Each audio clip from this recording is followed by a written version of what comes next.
They drove right past me at the intersection. It was definitely Lee, her blonde hair fluttering behind her.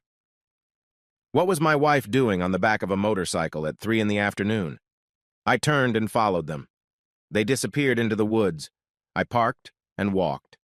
It was a warm spring day, golden sunlight, buzzing insects, a silky breeze, the wet spanking sound of overexcited pussy.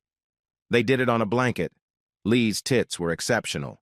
They bounced up and down as she enthusiastically pounded her victim. Both of them had their eyes closed. Lee's face was covered in cum. It was a touching scene. So I stopped to take some artistic shots. I thought the setting framed the two adulterers beautifully. He was grunting like a hippo during the rut.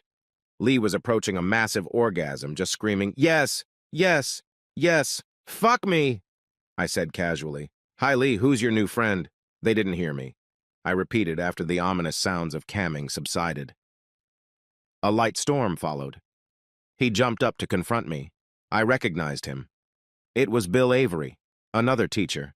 He was a few years younger than my wife. They must have gone out, so to speak, to blow off steam after a hard day in the classroom.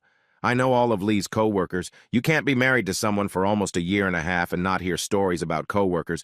This guy had a couple kids. Stupid. I showed my phone. FYI, your wife gets this as soon as I get back to the car. He started protesting. You committed a felony, asshole. Then I turned to Lee. She was staring at me stunned.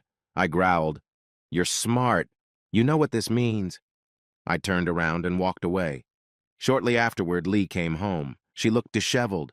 She went upstairs, showered, and came downstairs in yoga pants and a tight t-shirt. Bitch, she thinks she can fuck me and pull me back into her bosom. And out loud I said, "You're wasting your time.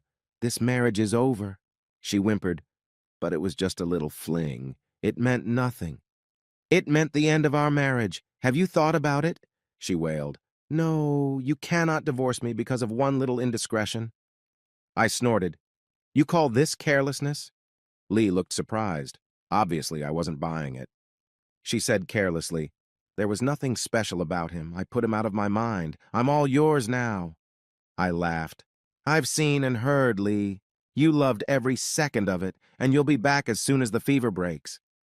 She looked scared. Maybe I wasn't as much of a loser as she thought. She put on her most seductive look and said, "Come upstairs, baby, and I'll show you how much you mean to me." Really? She thought I was that stupid? I tried to keep the anger out of my voice. "I'm leaving. I'm not coming back." She went the other way. Her face turned red. "You're making a big deal out of this, Todd. I never cheated on you. You've been out of town for 2 weeks every month since we've been married. I've had a lot of offers. This is the first time I've ever said yes. We can get through this if you really love me." Amazing. I looked at her with regret. "Goodbye, Lee. Wait to hear from my lawyer." We had only been together for a short time, and I was getting tired of the constant deceptions. I was tired of watching every move just to keep my marriage alive. It's time to end it. I drove 2 towns over and parked in front of a neat little bungalow. Standing in the front yard was a gorgeous woman with brown hair holding the hand of a cute little 8-year-old girl. The woman looked puzzled. She let go of the girl, walked over to me, and gave me a deep, heartfelt kiss. She seemed a little concerned. "I thought you were on your monthly trip. Did something happen?" I looked into her beautiful eyes. Only good things. I decided that life was too short. It was time for me to stop traveling. My wife wrapped her arms around my neck, pressed her whole body against me, and said sincerely, "Welcome back, Stephen. Your family missed you."